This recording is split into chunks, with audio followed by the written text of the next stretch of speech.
Nana Biyori is the masterclass of making fun of the mundane, and that's definitely something that has continued into the third season of the series, Nana Biyori Nonstop, a series that aired in the winter 2021 season and ran for 12 episodes. And this is my review of the series, so let's jump right into it. Nana Biyori Nonstop essentially follows a group of girls who all live in a very rural area, surrounded by crops and pretty much nothing to do. And this has always been something very fascinating to me, is that the writer of this series has managed to have such a long running series of essentially characters doing mundane things, but them being extremely entertaining. And I think that's partly to do with just very clever comedy writing.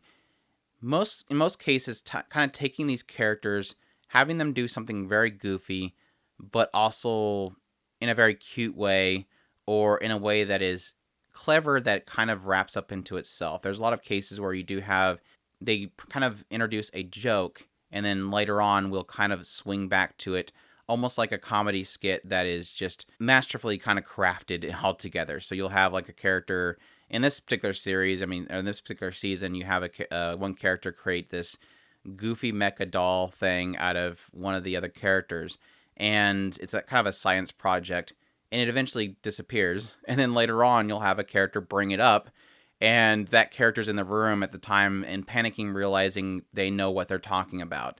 It's that kind of really clever writing. It almost feels very skit-based at first, where you'll have, like, suddenly on nowhere, it cuts scenes, these two characters are doing something, and then it'll cut scenes to these characters doing something, and it almost seems like they're, self-encompassing, but they all kind of seem to fall into the same time frame. So the writer manages to have things accent other things and create further comedy from each joke. And I think it's very, very cleverly done. It is a style of writing that I don't really ever see much elsewhere.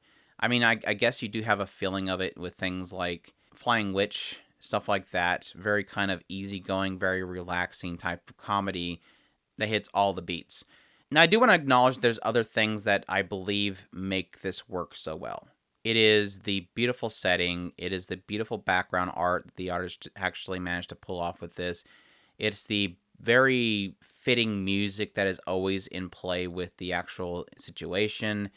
It is the character designs. They're adorable.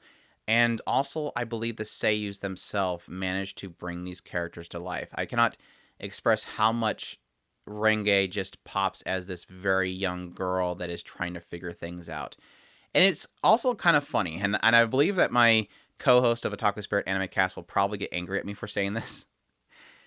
It's funny that I felt that Renge has gone for so long as this character that just fits this archetype. Is this girl that has a very much so a goofy kind of accent to her, very much so slurs her words.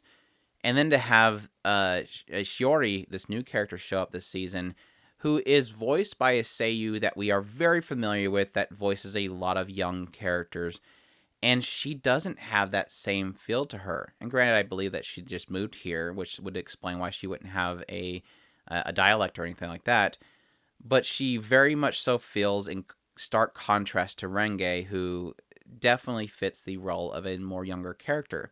And it almost is kind of jarring that Shiori is so, clear with her way of speaking, that Renge also now sounds like she's overly, overly slurring. But I do appreciate the inclusion of Shiori, because I believe that was probably the comedy gold of this season. For those that aren't familiar with these characters, Renge is more the younger person of the town, and the other characters you have is like Hotoro, who's kind of this more younger middle schooler, but she looks very adult. A lot of people kind of mistake her for being a high schooler. Komori, who is kind of a very short girl who has a complex from that, and she's the older sister of Natsumi, who's taller and looks more older than her, who is kind of the prankster and the one that gets him in trouble most of the time. And then now we have the inclusion of Shiori, who is younger than Renge. And what makes this so great is that Renge's always been the youngest character, and now you have a new one to be the youngest. And now Renge feels like, now I'm the big sister. I finally get to be the big sister. I have to take care of Shiori. And that created like just wholesome heartfelt moments and just comedy gold as well. I especially love this moment where Shiori is essentially trying to ask Renge questions. Obviously, she's the older. She's going to know this stuff. So she starts asking her just the most craziest stuff. And Renge is trying to is going, oh, well, I obviously know that. That's friction or that's this. And she's trying to explain it to Shiori. But then Shiori would ask a follow-up question. And then Renge would be like, we should move on to a different topic because she doesn't know. She's like, it's beyond her. And so even though she's feeling very grown up, she can't anymore because she can't keep up with it. She's like, no, that's as far as I know, and now you're asking me further than that. And it was absolute gold. And like I said, having her trying to be the big sister, carry Shiori to bed, all those moments were just absolute gold. And we also had the return of Honoka, who I dreaded when I seen her because I'm like, this is Renge's first friend, and she left this town without Renge being able to say goodbye, and she burst into tears. And so having her come back, I'm like, oh no, we're gonna see Renge cry again, aren't we? It turned out a lot better this time around. I'll just say that. Other really great moments in there as well, like Hotoro and her being around her parents being a lot more childish, even though she puts up this front of being more adult when she's around the other kids, and seeing her get caught in that was hilarious. The parents coming to the school and seeing how useless Natsumi is. We got a little cute little backstory clip of Kaede, the candy store, and Renge when they first were kind of together, and her attachment to Renge, which is absolutely heartwarming and way adorable. Just so many good moments in the series. I don't want to ruin them all, but like I said, it's kind of a mixture of how this writer can make things fold into itself and create these moments of kind of reference later on that makes these moments even more funny.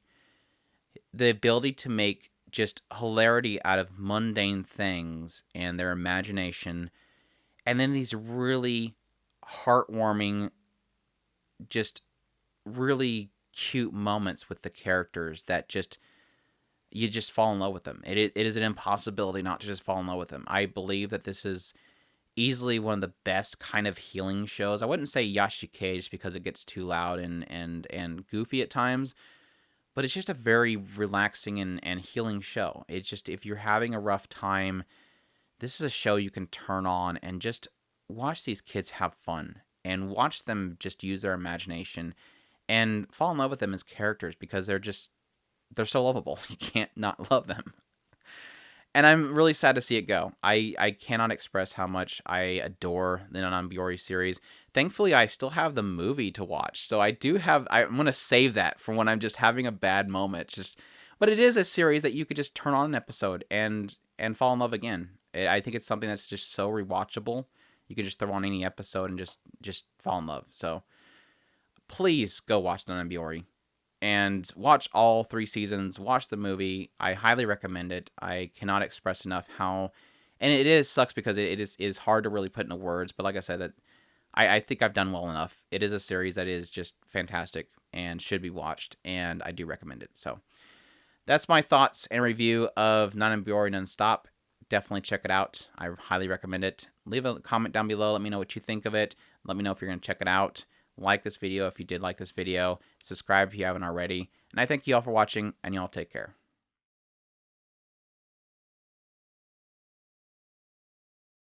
Oh, I forgot Suguru graduated. And he had to play his own music for his graduations. What are they going to do without him? Oh, Suguru is just amazing. So amazing.